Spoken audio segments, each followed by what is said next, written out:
You are Locked On Syracuse, your daily podcast on the Syracuse Orange. Part of the Locked On Podcast Network, your team every day. Fran Brown did give an answer, and he was straightforward by saying it's going to be Dan Villari. Dan Villari, good leader, veteran, and I think he's a pretty solid player. We'll get into his story in just a second, but he ain't Oronde Gadsden, and it can't just be him that's replacing Oronde Gadsden. They're going to need more from the tight end spot this upcoming season as far as player-wise in order to try to replace his production. But let's get into Dan Villari here. 6'4", 235 pounds, a redshirt senior, so he's in his final year of college eligibility. He started with the University of Michigan in 2021, actually as a quarterback, before he decided to transfer to Syracuse ahead of the 2022 season, where he converted to tight end. In 2022, Dan Villari doesn't really do all that much. If you recall, that was the season in which Oronde Gadsden actually broke out for Syracuse football at tight end. Dan Villari, he played in 7 games for the Orange. His stats, well, only 1 catch for 22 yards.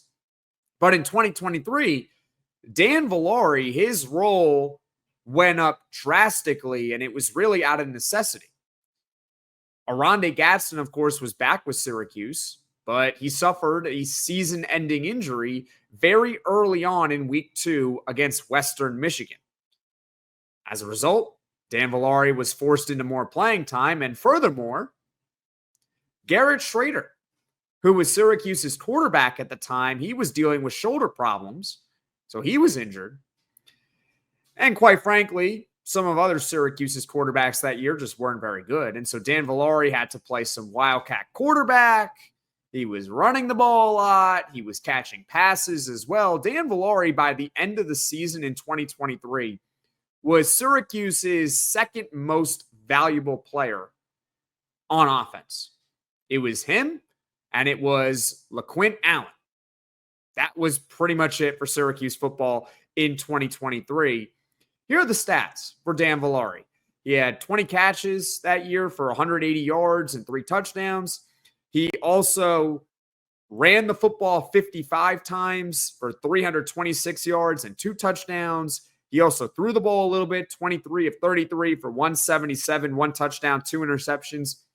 In 2023, if you go look back at Syracuse football, you would see how they used Dan Villari and say, you know what? He was basically Syracuse's version of Taysom Hill in the NFL. And I think Taysom Hill is still with the New Orleans Saints. I haven't been keeping track on Taysom Hill, but that's what he looked like in 2023. And I thought that Dan Villari was going to play a pretty big role for Syracuse in 2024, but that's not what happened. He went back to being mostly a blocking tight end for Syracuse last season. Oronde Gadsden, he returns. He's healthy. He has a great year. Syracuse has a ton of weapons on offense. LaQuint Allen obviously returned. Jackson Meeks broke out. Trevor Pena broke out. You had Daryl Gill, a young player who was emerging. And so they did not need Dan Villari to do much of really anything, really. They didn't use the Wildcat a whole lot. Dan Villari's role in 2024 was mostly as a blocking tight end. His stats, they say it. 6 catches for 57 yards, 12 carries for 29 yards, and 1 touchdown. The 1 touchdown, by the way, came against the Pitt Panthers. I completely forgot about that touchdown, so I am sorry to Dan Villari that I forgot he even scored a touchdown last year, but it came against Pitt, and we don't want to remember that Pitt game. So what's there to make of this as far as Dan Villari being the starting tight end for Syracuse now in 2025?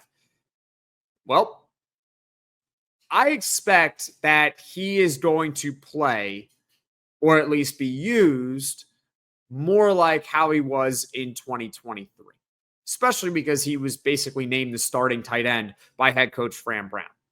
I hope they don't really use him as much as a quarterback for a couple of reasons, unless it's a trick play. I mean, trick plays are trick plays. But as a quarterback-wise, it either means that Syracuse's quarterbacks are hurt, which is not good, or bad, which is also not good if Dan Villari is being used as a quarterback, which is essentially what happened in 2023. Garrett Schrader goes down. It wasn't good after that. I'd honestly be very happy with Dan Villari if he put up about half the numbers Oronde Gadsden did last year and also remains a pretty good blocker, because he is a pretty good blocker for Syracuse football, and you need good blocking tight ends, and Dan Villari can certainly do that. But Oronde Gadsden last year had 73 catches, 934 yards. So half that, 35 catches for 450 yards for Dan Villari, I think would be a very, very good season for him and for Syracuse.